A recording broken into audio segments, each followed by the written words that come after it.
siya. Mataba na, ha? Mataba na talaga. Ayan yung labi. Ayan ang ilong. Forehead. Ismi.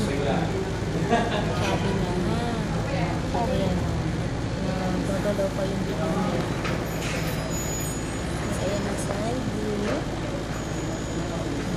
Ang galing no. Fake nose bridge talaga. Ayan naman, ayan, no? Tutuwa ako sa ilong. Tapos ayan ang kamay. Para siya dadasal, no? Magkahawak, dalawang kamay. Wow, bait-bait naman ng baby na yan. Tapos ayan ang paa. So dito kanya madala si Pakin. Oh, ayan. Dok, ang galing ng paa. Walang Pakin. Ang cute. Oo, yan. Ang lilikod. Dok, dito. Gising siya. Gising na, o. Nakasimangot pa nga. Yan na. Yes. Dito.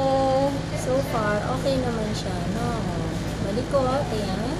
Okay naman ang tubig, nasa 10. Apo ko. So, kahit na okay ang tubig, pero kasi kabuanan na, pwedeng hindi na yan nadagdagan. Ayan, Dok. Gumagalaw siya dito. Mamumuya pa nga rin. Okay din naman ang breathing ng baby. So, Apo. hindi naman tayo nagmamadaling ilabas siya. Uy! Ala, Dok. Okay na. Natutuwa ako. Naglilikod siya.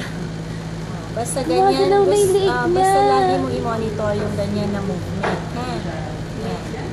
So, kung halimbawa ganyan lagi ang movement ng baby mo, ibig sabihin, okay na siya. Ha? Sa susunod siya, Hala. lang natin. Hala, ang galing. Umiikot pa tumalikod siya. na siya.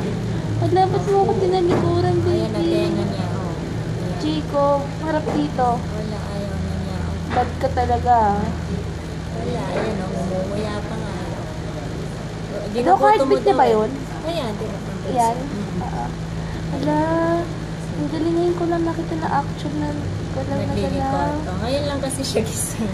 Every time Buti na lang maaga ako Oo. pumunta kayo. Every time na tinitignan natin Tulog siya. siya. Oo. So, more or less, Yes. everything okay naman, Sheila. Ha? Apo. Sige, maglakad-lakad ka pa sa trinoma.